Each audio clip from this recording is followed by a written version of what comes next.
अंकित वशिष्ठ जी से निवेदन करना चाहता हूं कि वो आए और देवेंद्र चौहान जी का स्वागत करकर अभिनंदन करें। बीपी चावड़े जी से निवेदन करना चाहता हूं, रमेश परिहार जी से निवेदन करना चाहता हूं। और जाहिर तौर पे हम सब उन्हीं को सुनना भी चाहेंगे। इलेक्टोरल बॉन्ड के मामले में उन्होंने मोदी सरकार को जिस तरह से बेनकाब किया, कटघरे में खड़ा किया, वो एक बड़ा एक इतिहास में और मील का पत्थर। मंच पर उपस्थित हमारे अनन्य साथी डॉक्टर सुनीलम, डॉक्टर दूसरे हमारे जो साथी हैं कौशल शर्मा जी, गुरुदत्त शर्मा जी, प्रवीण पाठक जी, और यहाँ पर उपस्थित हमारे सभी साथीगण। आज का जो विषय रखा है वो 3 न्याय संहिताओं के ऊपर रखा है। एक लंबे समय से, अंग्रेजों के समय से जो कानून, जो क्रिमिनल जूरिस्प्रूडेंस के जो चले आ रहे थे, उनको सरकार ने एक झटके में बदल के न्याय संहिता के नाम पे, और उसको इस आधार पे कि बदले हुए समय के कारण उनमें परिवर्तन था, इसलिए उन्होंने नए कानून लागू किए। आज आप देखिए हालत यह है कि थोड़ा शांति रखें लोग तो ठीक होगा। आज अगर आप देख रहे हो, पिछले समय से मार्क कर रहे हो कि संसद के अंदर जिस तरह से कानून पारित होते हैं, जब विपक्ष बाइकाट कर रहा है संसद का, तब कानून पारित हो जाते हैं। किसान कानून, जो कृषि संबंधित कानून, तब पारित हुए जब संसद में हो हल्ला मचा था, कोई बात सुन नहीं रहा था। उपाध्यक्ष ने उसका फायदा उठाते हुए और एक फर्जी तरीके से उन कानूनों को पारित करा दिया। विपक्ष को बाहर निकाल के कितने कानून पारित करा दिए जाते हैं और किसी को पता भी नहीं चलता कि उनके अधिकारों को, उनके जो संवैधानिक अधिकार हैं, कानूनी अधिकार हैं, उनको किस तरह से खत्म कर दिया गया है या उनको बदल दिया गया है। जो कानून एक जिसको कहते हैं, जिसपे थ्रेडबेयर डिस्कशन होना चाहिए, हफ्तों जैसा संविधान सभा में डिस्कशन होता था एक धारा के ऊपर, वो डिस्कशन होना चाहिए, वो 5-5, 10-10 मिनट में वो बड़े कानून बदल दिए गए। अफसोस की बात यह है, मैं तो 44 साल से वकालत में हूँ, प्रशांत भूषण जी भी लंबे समय से कर रहे हैं, लेकिन आज मुझे दुख के साथ कहना पड़ता है, एक समय था आजादी की लड़ाई में सबसे अग्रणी, आप नाम उठा के देखेंगे तो जितने बड़े लीडिंग जो लाइट्स थे फ्रीडम मूवमेंट के, वो वकील थे। लेकिन आज हमारा वकील समुदाय क्या कर रहा है? कायदे से ये जो सवाल है, ये जो इशू है, इसको बार काउंसिल में, बार एसोसिएशन में इसका डिस्कशन होना चाहिए, इस पर बहस होना चाहिए। लेकिन मैं दूसरी जगह का तो नहीं कह सकता, लेकिन अपने हाईकोर्ट बार का कह सकता हूं कि वहां 3 ही काम होते हैं। एक होता है जजेस का स्वागत, उनका आने पे और जाने पे। दूसरा होता है गणेश जी की मूर्ति रखना या धार्मिक आयोजन या पाक का आयोजन। और तीसरा होता है कोई क्रिमिनल ऑफेंस में, किसी अपराध में कोई वकील पकड़ा जाए तो उसको बचाने के लिए आंदोलन। इसके अलावा कोई गंभीर बात कानून से, विधि से, लिटिगेंट की प्रॉब्लम से कोई बात होती नहीं। और मुझे दुख के साथ कहना पड़ता है कि इसमें हमारी जुडिशियरी भी शामिल, वो सब आते हैं, जजेस आते हैं उन सब कार्यक्रमों में धार्मिक। अभी मैंने पहली बार सुना कि जस्टिस अभय ओका ने कहा कि हाई कोर्ट प्रीमाइसेस में या कोर्ट प्रीमाइसेस में धार्मिक कार्यक्रम आयोजित नहीं होना चाहिए। ये धार्मिक कार्यक्रम आयोजित करने की जगह नहीं।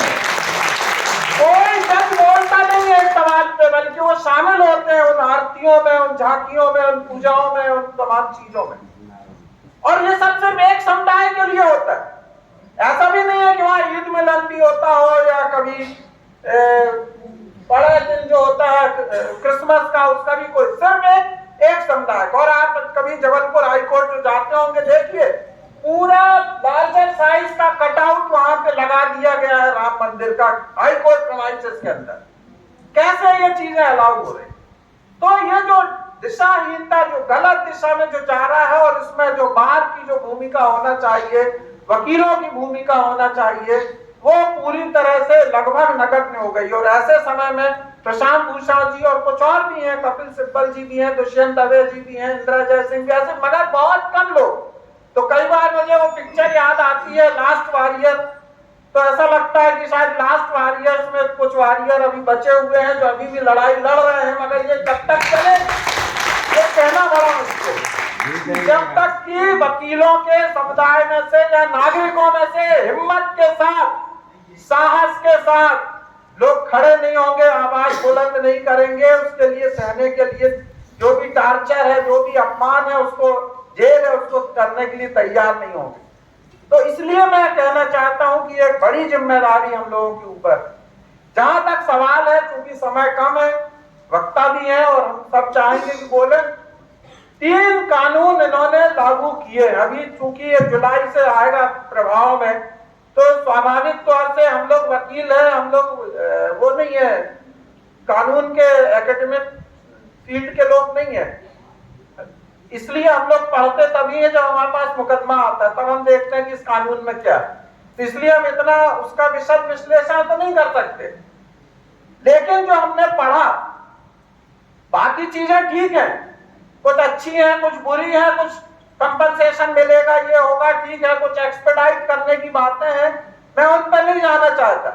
लेकिन आज के राजनीतिक माहौल में, आज की जो भारत की परिस्थितियां हैं, उनमें इन न्याय संहिता के नाम पर जिस चालाकी से लोगों के संवैधानिक अधिकारों को छीनने के लिए कोशिश की गई, कोशिश क्या की गई है, कर दिया गया है। मैं समझता हूं कि अगर उसको लोग गंभीरता से उसका अगर अध्ययन करेंगे तो ये पता चलेगा कि 1 जुलाई के बाद आने वाला समय हम लोगों के लिए और कितना कठिन होने वाला है।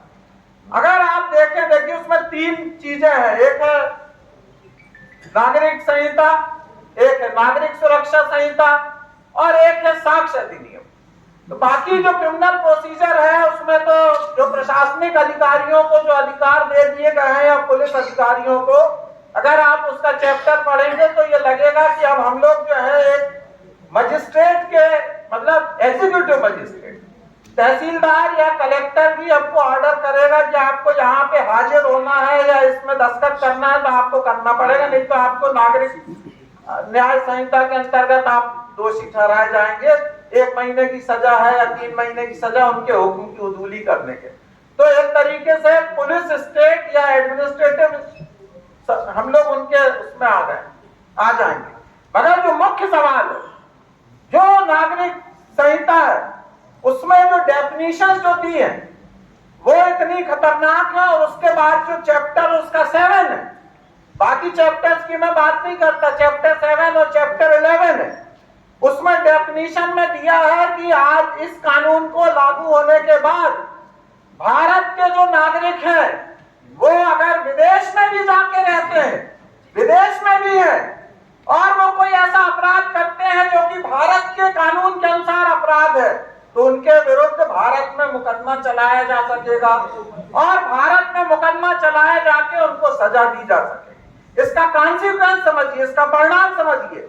अगर आपका राजनीतिक उत्पीड़न होता है, अगर आपका दमन होता है, आप देश छोड़ के चले जाते हैं, आप विदेश में जाके बस जाते हैं, अगर आप वहां भी अगर आप सरकार के खिलाफ, भारत सरकार के खिलाफ कुछ बोलते हैं, जैसे अंग्रेजों के समय बहुत से लोग चले गए और विदेशों में उन्होंने स्वतंत्रता आंदोलन चलाया, अगर आप वो भी करते हैं, लेकिन वो भारत के कानून के मुताबिक वो अपराध माना जाएगा।